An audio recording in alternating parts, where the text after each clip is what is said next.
Spice and Wolf, Book 1, by Isuna, Hasekura. Chapter 1. So that's the last then? Looks like 70 pelts on the nose. Always a pleasure. Hey, any time. You're the only one who will come this far into the mountains, Lawrence. I should be thanking you.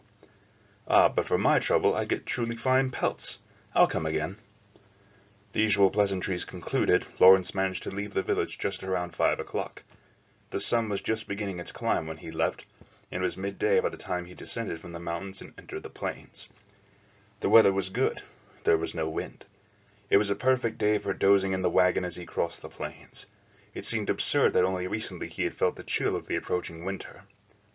This was Lawrence's 7th year as a traveling merchant, and his 25th since birth. He gave a huge yawn in the driver's box. There were few grasses or trees of any notable height, so he had an expansive view. At the very edge of his field of vision, he could see a monastery that had been built some years earlier. He didn't know what young noble was cloistered in this remote location. The masonry of the building was magnificent, and unbelievably it even had an iron gate. Lawrence seemed to remember that roughly 20 monks lived there, attended to by a similar number of manservants. When the monastery had first been built, Lawrence had anticipated fresh clientele. The monks were somehow able to secure supplies without employing independent merchants, though, so his dreams were fleeting. Admittedly, the monks lived simply, tilling their fields, so trade with them would not be especially profitable. There was another problem in that they would probably solicit donations and leave their bills unpaid. As far as simple trade went, they were worse partners than out-and-out thieves. Still, there were times when trade with them was convenient. Thus, Lawrence looked in the direction of the monastery with some small regret, but then his eyes narrowed. From the direction of the monastery, someone was waving at him. "What's this?" The figure did not look like a manservant. They wore dark brown work clothes. The waving figure was covered in gray clothing. His deliberate approach likely meant some hassle, but ignoring him could make matters worse later. Lawrence reluctantly turned his horse toward the figure. Perhaps having realized that Lawrence was now headed his way, the figure stopped waving but made no move to approach. He appeared to be waiting for the cart's arrival. It would hardly be the first time that a church-associated person demonstrated arrogance. Lawrence was in no mood to take every such insult personally. As he approached the monastery and the figure became clearer, Lawrence muttered in spite of himself, "A knight?" He at first dismissed the idea as ridiculous, but as he drew nearer he saw that it was unmistakably a knight. The gray clothing was in fact silver armor. "You there! What's your business here?" The distance between them was still too far for a conversation, which is why the knight yelled. He apparently felt no need to introduce himself, as if his position were obvious. "I am Lawrence, a traveling merchant. Do you require my service?" The monastery was now directly in front of him. He was close enough to count the number of servants working in the fields to the south. He also noted that the knight in front of him was not alone. There was another one past the monastery, perhaps standing guard. "A merchant? There's no town in the direction you came from, merchant," said the knight haughtily, sticking out his chest as if to display the golden cross that was engraved there. But the mantle draped over his shoulders was gray, indicating a knight of low rank. His blond hair looked freshly cut, and his body did not look as if it had been through many battles. So his pride most likely came from being a new knight. It was important to deal with such men carefully. They tended to be excitable. So instead of replying, Lawrence took a leather pouch out of his breast pocket and slowly undid the twine that held it closed. Inside were candies made of crystallized honey. He plucked one out and popped it in his mouth, then offered the open bag to the knight. "Careful one?"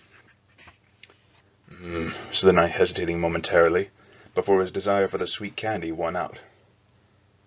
Still, perhaps because of his position as a knight, a considerable amount of time passed between his initial nod and when he actually reached out and took a honey drop. "A half-day's travel east of here, there's a small village in the mountains. I was trading salt there." "Ah, I see you've a load in your cart. Salt as well?"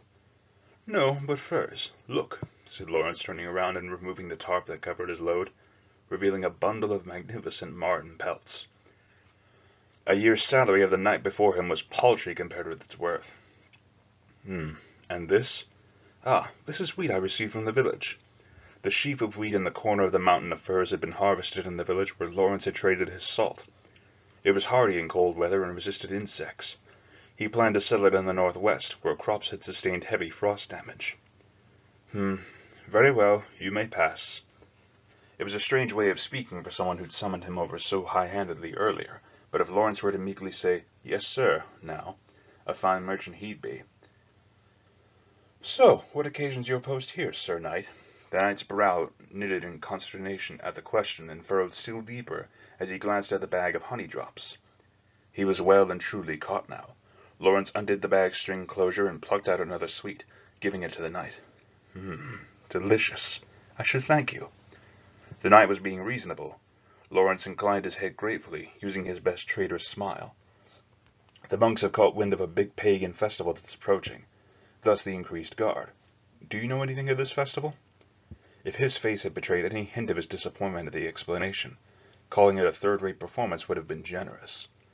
So Lawrence only affected a pained expression and answered, "Sadly, I know nothing." This was of course a huge lie, but the knight was just as mistaken, so there was nothing for it. Perhaps it truly is being held in a secret, then. Pagans are a cowardly lot, after all. The knight was so mistaken it was amusing, but Lawrence merely agreed and took his leave. The knight nodded and thanked him again for the honey drops. Undoubtedly they had been delicious. Most of a knight's money went to equipment and lodging. Even an apprentice cobbler lived a better life. It had surely been a long time since the knight had eaten anything sweet.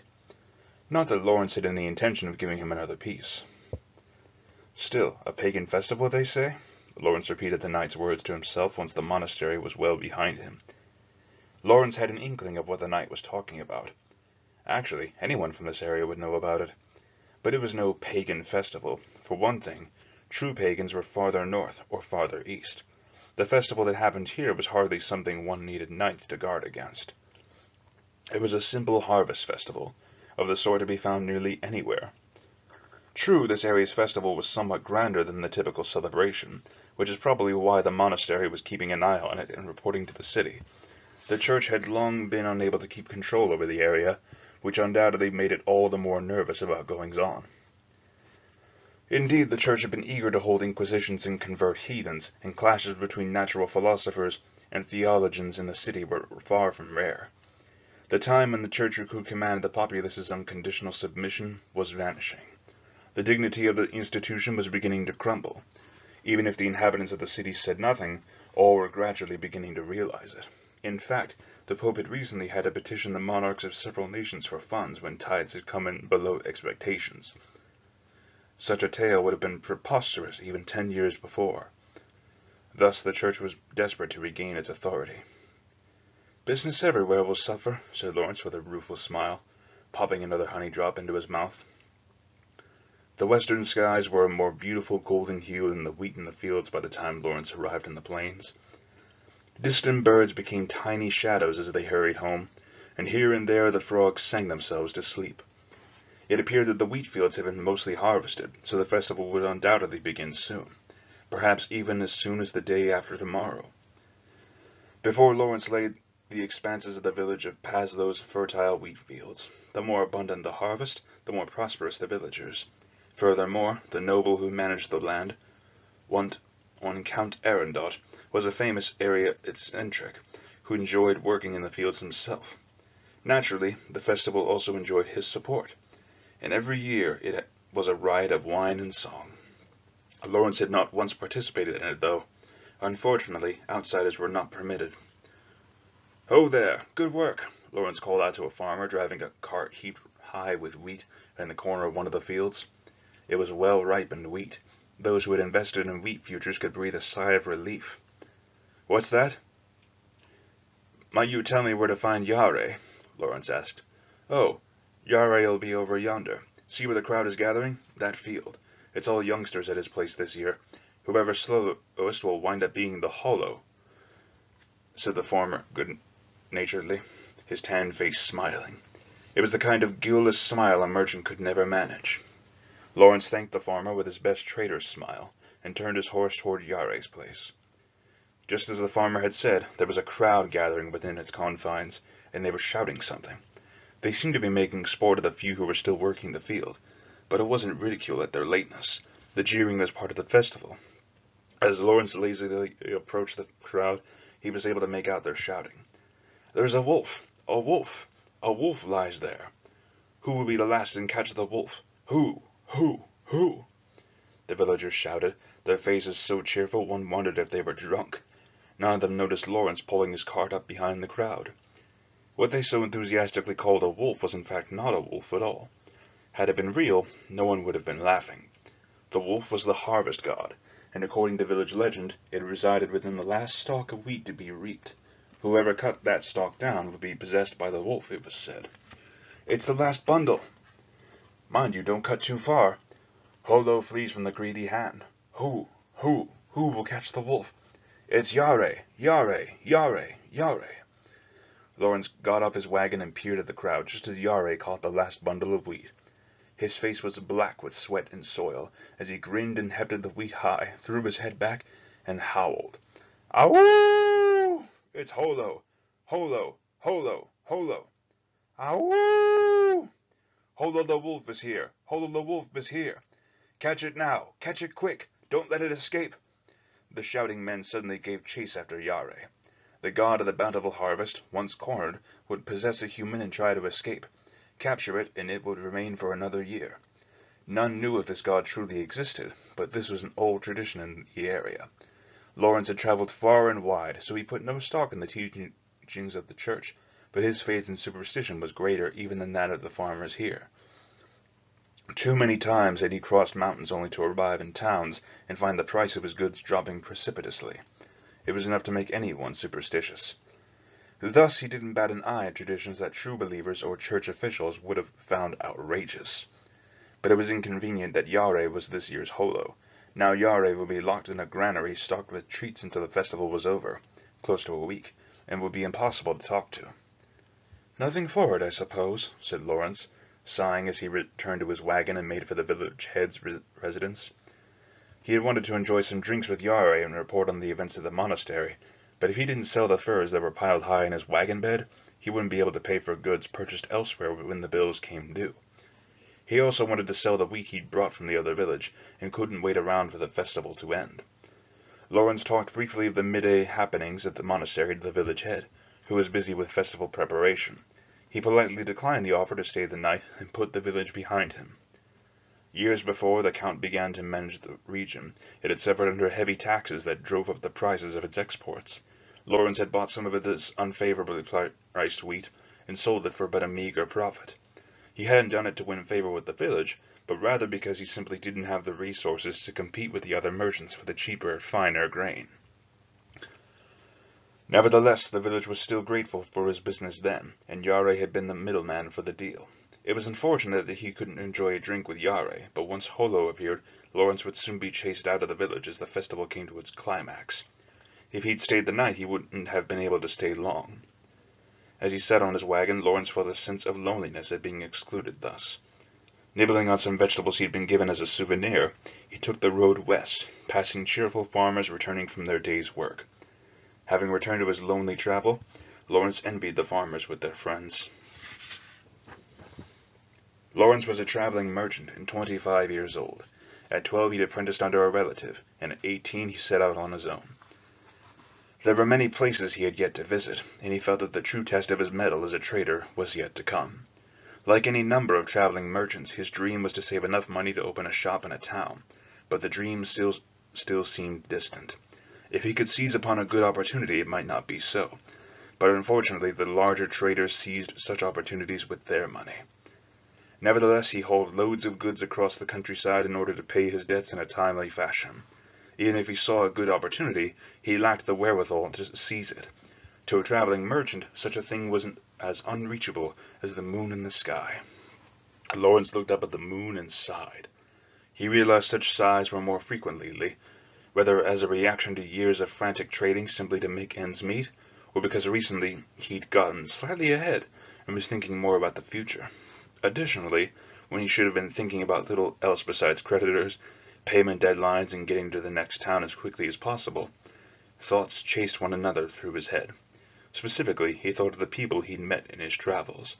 He thought of the merchants he had come to know when visiting a town repeatedly on business, and the villagers he had become acquainted with at his destinations. The maidservant he'd fallen for during a long stay at an inn, waiting for a blizzard to pass, and on and on. In short, he longed for company more and more frequently. Such longing was an occupational hazard for merchants who spent the better part of a year alone in a wagon, but Lawrence had only recently begun to feel it. Until now, he'd always boasted that it would never happen to him. Still, having spent so many days alone with a horse, he started to feel that it would be nice if the horse could speak. Stories of cart horses becoming human were not uncommon among traveling merchants, and Lawrence had since the beginning laughed off such yarns as ridiculous, but lately he wondered if they could be true. When a young merchant went to buy a horse from a horse trader, some would even recommend a mare with a completely straight face, just in case she turns human on you. This had happened to Lawrence, who had ignored the advice and bought a sturdy stallion. That same horse was working steadily in front of him even now.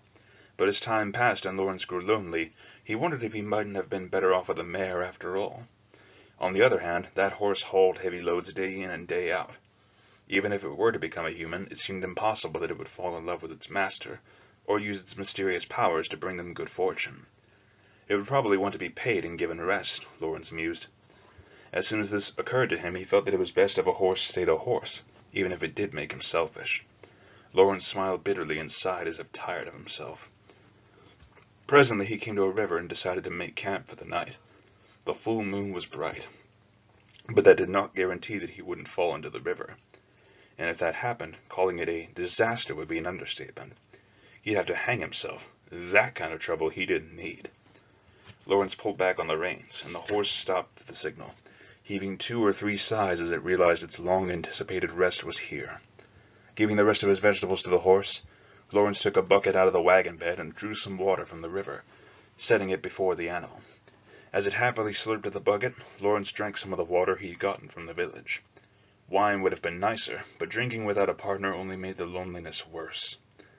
There was no guarantee he wouldn't get staggering drunk either, so Lawrence decided to go to bed. He'd half-heartedly nibbled on vegetables most of the way, so he had only a bit of beef before hopping back in the wagon bed. Normally he slept on the hempen tarp that covered the bed, but tonight he had a wagon load of marten pelts, so it would be a waste not to sleep in them. They might make him smell a bit beastly in the morning, but it was better than freezing. But jumping right into the pelts would crush the wheat sheaf, so in order to move them aside, he whisked the tarp off the wagon bed. The only reason he didn't shout was because the sight that greeted him was flatly unbelievable. Apparently, he had a guest. "Hey!" Lawrence wasn't sure his voice actually made a sound. He was shocked and wondered if the loneliness had finally broken him and he was hallucinating. But after he shook his head and rubbed his eyes, his guest had not disappeared. The beautiful girl was sleeping so soundly it seemed a shame to wake her. "Hey, you there," said Lawrence nonetheless. Returning to his senses, he meant to inquire what exactly would motivate someone to sleep in a wagon bed. In the worst case, it might be a village runaway. He didn't want that kind of trouble. Came the girl's defenseless response to Lauren, her eyes still closed, her voice so sweet that it would make a poor traveling merchant, accustomed only to the brothels of the cities, lightheaded. She had a terrifying allure despite her obvious youth, nestled there in the firs and illuminated by the moonlight. Lawrence gulped once before returning to reason. Given that she was so beautiful, if she was a prostitute, there was no telling how much he could be taken for if he was to so much as touch her. Considering the economics of the situation was a tonic far more effective than any prayer. Lawrence regained his composure and raised his voice once again. "Hey, you there! What are you playing at sleeping in someone's cart?" The girl did not awaken. Fed up with this girl who slept so obstinately, Lawrence grabbed the pelt that supported her head and jerked it out from under her. The girl's head flopped into the gap left by the pelt, and finally he heard her irritated squawk. He was about to raise his voice at her again, but then he froze. The girl had dog ears on her head. Now that the girl seemed to be finally awake, Lawrence summoned his courage and spoke again. "You there, what are you doing, climbing in my wagon bed?" Lawrence had been robbed more than once by thieves and bandits as he crossed the countryside. He considered himself bolder and more courageous than the average person. He wasn't one to quail just because the girl in front of him happened to have the ears of an animal. Despite the fact that the girl hadn't answered his questions, Lawrence did not pose them again. This was because the girl, slowly awakening before him and entirely naked, was unspeakably beautiful. Her hair, illuminated by the moonlight in the wagon, looked as soft as silk, and fell over her shoulders like the finest cloak. The strands that fell down her neck to her collarbone drew a line so beautiful that put the finest painting of the Virgin Mary to shame. Her supple arms were so fine they seemed carved from ice. And exposed now in the middle of her body were her two small breasts, so beautiful they gave the impression of being carved from some inorganic material. They gave off a strangely vital scent, as if housed within her arresting charm was a warmth. But such a fascinating spectacle could just as soon go awry. The girl slowly opened her mouth and looked skyward. Closing her eyes, she howled. Lawrence felt a sudden fear. It blew through his body like a wind. The howl was the song a wolf would use to call its comrades, to chase and corner a human. This was no howl like Yare had uttered earlier. It was a true howl. Lawrence dropped the bite of beef from his mouth. His horse reared, startled. Then he realized something. The moonlit girl's form, with the ears on her head, the ears of a beast. 'Tis a good moon. Have you no wine?" she said, letting the howl fade away, drawing her chin up and smiling slightly. Lawrence came back to himself at the sound of her voice. What was before him was neither dog nor wolf. It was a beautiful girl with the ears of such an animal, though. "I have none. And what are you? Why do you sleep in my cart? Were you to be sold in town? Did you escape?" Lawrence meant to ask as authoritatively as he could, but the girl did not so much as move. "What, so you have no wine? Food, then?" "My, such waste," said the girl unconcernedly, her nose twitching. She spied the bit of beef Lawrence had almost eaten earlier, snapping it up and popping it into her mouth. As she chewed it, Lawrence did not fail to note the two sharp fangs behind the girl's lips. "Are you some kind of demon?" he asked, his hand falling to the dagger at his waist. As traveling merchants often needed to convert large amounts of currency, they often carried their money in the form of items.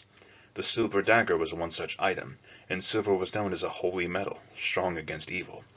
However, when Lawrence put his hand to the dagger and posed his question, the girl looked blankly at him, then laughed heartily. "Me, a demon now?" Her mouth thrown open wide enough to drop the piece of meat, the girl was so adorable as to be disarming.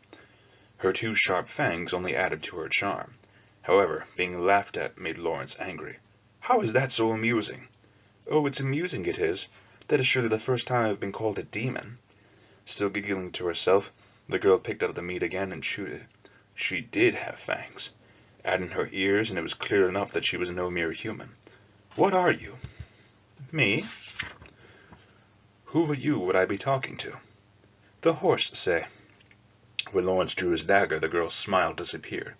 Her red-tinged amber eyes narrowed. "What are you, I say?" "Drawing a blade on me now? How lacking in manners!" "What?" I see. My escape was successful. My apologies. I had forgotten," said the girl with a smile. A completely guileless and charming smile. The smile didn't particularly sway him, but nevertheless Lawrence somehow felt that pointing a blade at a girl was an unseemly thing for a man to do, so he put it away. "I am called Holo. It has been quite some time since I've taken this form, but, well, it is quite nice." As the girl looked herself over approvingly, Lawrence was so caught on the first half of what she'd said that he missed the second half. "Holo?" Holo. A good name, no?" Lawrence had traveled far and wide over many lands, but there was only one place where he'd heard that name. None other than the harvest god of the village of Paslo. What a coincidence, I also know of one that goes by Holo. It was bold of her to use the name of a god, but at least this told him that she was indeed a girl from the village. Perhaps she'd been hidden, raised in secret by her family because of her ears and fangs. That would fit with her claim to have escaped successfully. Lawrence had heard talk of abnormal children like this being born. They were called demon children, and it was thought that a devil or spirit had possessed them at birth. If the church discovered them, they, along with their families, would be burned at the stake for demon worshipping. Such children were thus either abandoned in the mountains or raised in secret. But this was the first time Lawrence had ever actually seen such a child. He had always assumed they would be disgustingly bestial, but judging from appearance alone, this one was a plausible goddess. "Oh-ho, I've never met unto the Holo. Whence do they hail?" As the girl chewed the meat, it was hard to see her trying to deceive anyone. It seemed possible that having been raised in confinement for so long, she really did believe herself to be a god.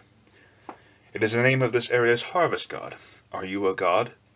At this, the girl's moonlit face was slightly troubled for a moment before she smiled. I have long been bound to this place and called its god, but I am nothing so great as a deity. I am merely Holo. Lawrence guessed that this meant that she'd been locked away in her home since she was born. He felt a certain sympathy for the girl. By long, do you mean that you were born here? Oh, no. This was an unexpected answer. I was born far to the north. The north? Indeed, the summers there are short and the winters long. A world of silver. Holo's eyes narrowed as she seemed to gaze into the distance, and it was hard to imagine that she was lying. Her behavior as she reminisced about the lands of the north was too natural to be an act. Have you ever been there? Lawrence wondered if she was counterattacking, but if Holo was lying or merely repeating things she'd heard from others, he would have been able to tell immediately. His travels as a merchant had in fact led him to the far north before. I've been as far as Arohitostak. The year-round blowing snow is terrifying. Haven't heard of it, replied Holo, inclining her head slightly. He'd expected her to pretend to have knowledge. This was strange. What places do you know? He asked. A place called Yoitsu. Lawrence forced himself to say, don't know it, to quell the unease that rose within him. He did know of a place called Yoitsu. From an old story he'd heard at an inn in the north. Were you born there? He asked. I was. How is Yoitsu doing these days? Is everyone well? Holo asked, slumping slightly. It was such a fleeting gesture that it couldn't be an act. Yet Lawrence could not possibly believe her. After all, according to the town of Yoitsu had been destroyed by ursine monsters 600 years ago. Do you remember any other places? It's been so many centuries. Ah, Niohira. There was a town called Niohira. It was a strange town, with hot springs. I would often go to bathe in them. There were still hot springs in the north at Niohira, where royalty and nobility often visited. But how many people in this area would even know of its existence? Ignoring Lawrence's confused reverie, Holo spoke as if she were even now relaxing in the hot water. Then suddenly she sneezed. I don't mind taking human form, but it is unavoidably cold. Not enough fur, said Holo, laughing and hiding herself again in the pile of marten pelts. Lawrence couldn't help laughing at her appearance. There was something that still worried him, though, so he spoke to Holo as she snuggled into the fur pile. You said something about changing forms earlier. What was that about? At his question, Holo poked her head out of the pile. I meant just what I said. I haven't taken human form in some time. Charming, no? She said with a smile. Lawrence couldn't help agreeing, but he kept a straight face as he replied. The girl could make him lose his composure, that was certain. Aside from a few extra details, you're a human. Or what else? Are you a dog turned human, like the stories of horses turning human? Holo stood at the slight provocation. Turning her back to him, she looked over her shoulder at him and responded steadily. You can doubtless tell from my ears and tail that I am a proud wolf. My fellow wolves, the animals of the forest, and the people of the village all acknowledge me. It is of the white tip of my tail that I am proudest. My ears anticipate every misfortune and hear every lie, and I have saved many friends from many dangers. When one speaks of the wise wolf of Yoitsu, they speak of none other than me. Holo sniffed proudly, but soon remembered the cold and dove back under the furs. The tail at the base of her back was indeed moving. Not just ears, then. She had a tail as well. Lawrence thought back on her howl. It was a true wolf's howl, unmistakably. Was this then truly Holo, wolf god of the harvest? No, it can't be, muttered Lawrence to himself as he reconsidered Holo. She seemed unconcerned about him as she narrowed her eyes in the warm furs. Seen thus, she was rather cat-like, although that was not the issue at hand. Was Holo human, or wasn't she? That was the question. People who were actually possessed by demons didn't fear the church because their appearance was different. Rather, they feared it because the demon within them could cause outward calamities for which the church made it widely known the penalty was death at the stake. But if Holo was indeed a transformed animal like in the old tales, she might bring good fortune or perform miracles. Indeed, if she was the Holo, god of the harvest, a wheat trader could ask for no finer companion. Lawrence turned his attention back to Holo. Holo, was it? Yes, you said you were a wolf. I did. But all you have are a wolf's ears and tail. If you are truly a transformed wolf, you should be able to take a wolf's form. Holo stared absently for a while at Lawrence's words before something seemed to occur to her. Oh, you're telling me to show you my wolf form. Lawrence nodded at the truth of the statement, but was in fact mildly surprised. He had expected her to either be flustered or to flatly lie. But she had done neither, instead looking simply irritated.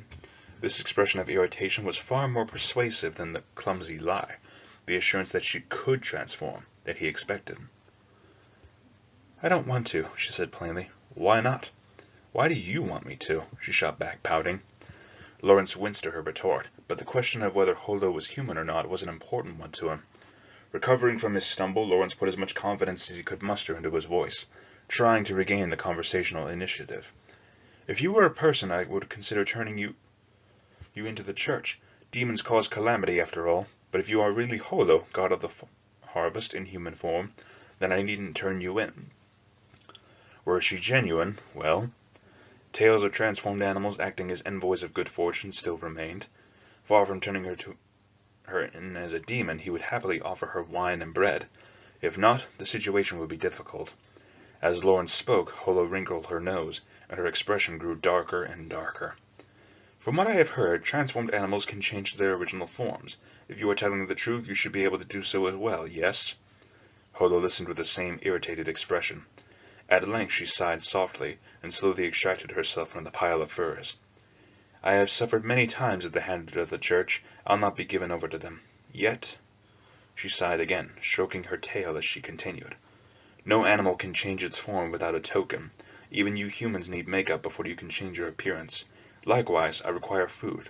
What kind of food? Only a bit of wheat. That seemed more or less reasonable for a god of the harvest, Lawrence had to admit, but her next statement brought him up short. That, or fresh blood. Fresh blood? Only a bit, though. Her casual tone made Lawrence feel like she couldn't be lying. His breath caught, and he glanced at her mouth. Just a moment ago, he'd seen the fangs behind those lips bite into the meat he'd dropped. What, are you afraid? Said Holo, at Lawrence's trepidation as she smiled ruefully. Lawrence would have said, of course not, but Holo was clearly anticipating his reaction. But soon the smile disappeared from her face, and she looked away from him. If you are, then I'm even more disinclined to. Why, then? Lawrence asked, putting more strength into his voice, feeling that he was being made sport of. Because you will surely quake with fear. All, be they human or animal, look on my form and give way with awe, and treat me as special. I have tired of this treatment. Are you saying I would be afraid of your true form? If you would pretend to be strong, you might first hide your trembling hand, Holo said, exasperated. Lawrence looked down at his hands, but by the time he realized his mistake, it was too late. You're an honest sort, said an amused Holo, but before Lawrence could offer an excuse, her expression darkened again, and she continued, quick as an arrow. However, just because you are honest does not mean I should show you my form. Was what you said before the truth? Before? That if I am truly a wolf, you would not give me over to the church. Lawrence had heard that there were some demons capable of illusions, so this was not a decision he could make lightly. Holo seemed to anticipate this and spoke again. Well, I have a good eye for both men and beasts. You are a man who keeps his word, I can tell. Lawrence was still unable to find his tongue at the mischievous Holo's words. He certainly could go back on his word. He was understanding more and more that she was toying with him, but there was nothing he could do about it. I'll show you a bit, then. A full transformation is difficult. You'll forgive me if I only do my arm, said Holo, reaching down into the corner of the wagon bed. For a moment, Lawrence thought that it was some sort of special pose she had to assume, but he soon realized what she was doing. She was picking a grain of wheat from the sheaf in the corner of the wagon. What are you doing with that? Asked Lawrence without thinking. But before he could even finish the question, Holo popped the grain of wheat in her mouth and, closing her eyes, swallowed it like a pill. The shell of the unhusked kernel was not edible. Lawrence frowned at the thought of the bitter taste in his mouth, but that thought soon vanished at the sight that came next. Holo groaned, clutching her left arm and falling onto the pile of furs. Lawrence was about to say something. This could not be an act, when a strange sound reached his ears. It was like the sound of mice running through the forest. It continued for a few moments, then ended with a muffled thud, like something treading on soft ground. Lawrence was so surprised he could do nothing. The next moment, Holo's formerly slim arm had transformed into the forepaw of some huge beast, and was totally unsuited to the rest of her body. Phew, it really doesn't look very good. The limb appeared to be so large that she would have trouble supporting it. She rested the giant leg on the pile of furs and shifted herself to accommodate it. "Well, do you believe me now?" She looked up at Lawrence. Lawrence was unable to reply, rubbing his eyes and shaking his head as he looked and looked again at the sight before him. The leg was magnificent and coated in dark brown fur. Given the size of the leg, the full animal would be huge, roughly as big as a horse. The paw ended in huge, scythe-like claws. And all that grew from the girl's slender shoulder. It would be strange to think it wasn't an illusion. Unable to believe it, Lawrence finally took a skin of water and doused his face with it. "Aren't you the doubtful one? If you still think it's an illusion, go ahead and touch it," teased Holo, smiling, curling the giant paw in a come-hither motion. Lawrence found himself irritated, yet still he hesitated.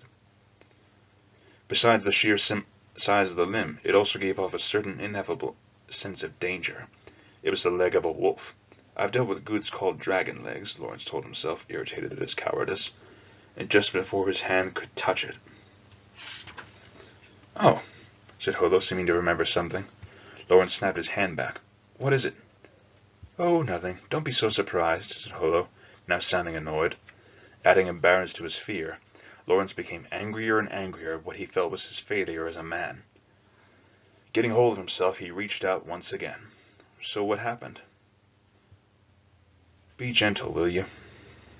Lawrence couldn't help stopping his hand short at her suddenly endearing manner. He looked at her, and she looked back, grinning. "You're rather charming, aren't you?" she said. Lawrence said nothing as he made sure of what his hand was feeling. He was irritated at her half-teasing manner, but there was another reason he failed to reply. It was, of course, because of what he was touching. The beast leg that thrust from Holo's shoulder had bone as thick and solid as a tree's limb, wrapped in sinew that would be the envy of any soldier, and covering that, a magnificent coat of brown fur, from the base of the shoulder all the way down to the paw. Each pad of the paw was the size of an uncut loaf of bread. Past the soft pink toes was something denser, the scythes of her claws. The leg was solid enough, but those claws were anything but illusory. In addition to the not warm, yet not cold sensation peculiar to animal claws, Lawrence felt a thrill at the sensation that these were not something that he should be touching. He swallowed. "Are you really a god?" he murmured. "I'm no god, and as you can tell from my forepaw, I am merely bigger than my comrades. Bigger and cleverer. I am Holo, the wise wolf." The girl who so confidently called herself wise looked at Lawrence proudly.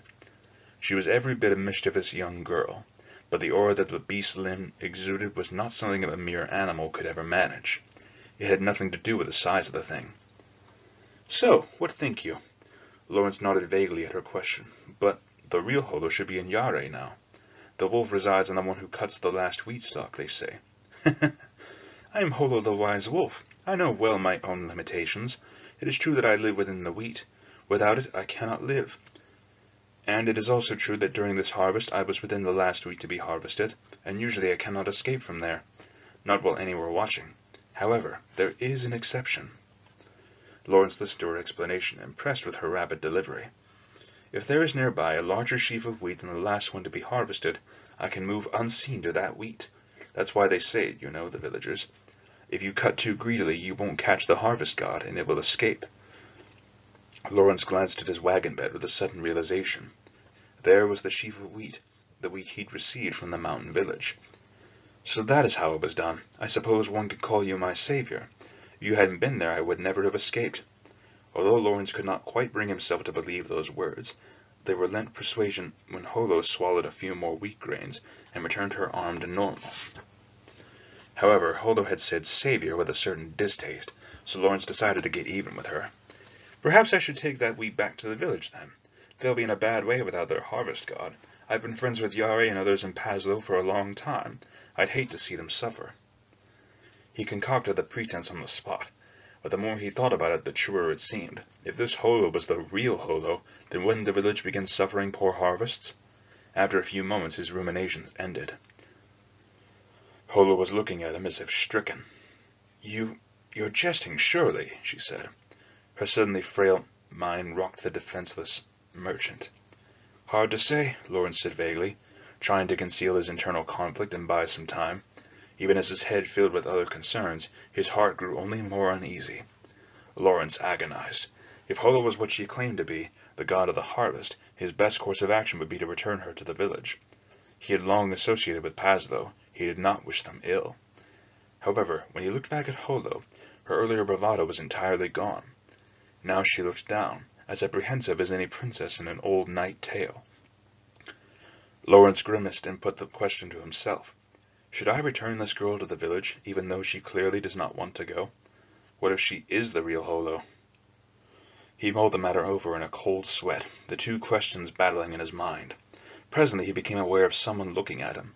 He followed the look to its source and saw Holo gazing at him beseechingly. "Please help me, won't you?" Unable to stand the sight of Holo so meekly bowing her head, Lawrence turned away. All he saw, day in and day out, was the backside of a horse. The life left him completely unable to resist a girl like Holo looking at him with such a face. Agonizingly, he came to a decision. He turned slowly back toward Holo and asked her a single question. "I must ask you one thing." "All right." "If you leave the village, will they still be able to raise wheat?" He didn't expect Holo to answer in a way that would weaken her own position, but he was a merchant. He had dealt with any number of dishonest negotiators in his time. He had confidence that if Holo attempted to lie, he would know. Lawrence readied himself to catch the prevarication he was sure would come, but come it didn't. When he looked at her, she wore an expression completely different from what he had seen so far. She looked angry and near tears as she stared into the corner of the wagon bed. What's wrong?" Lawrence had to ask. "The village's abundant harvests will continue without me," she spat, her voice surprisingly irate. "Is that so?" asked Lawrence, overwhelmed by the piercing anger that emanated from Holo. Holo nodded, squaring her shoulders. She gripped the furs tightly, her hands white from the effort. "Long did I stay in that village, as many years as I have hairs on my tail. Eventually I wished to leave. But for the sake of the village's wheat I stayed. Long ago, you see, I made a promise with the youth of the village that I would ensure the village's harvest, and so I kept my promise." Perhaps because she couldn't stomach it, she did not so much as look at Lawrence as she spoke.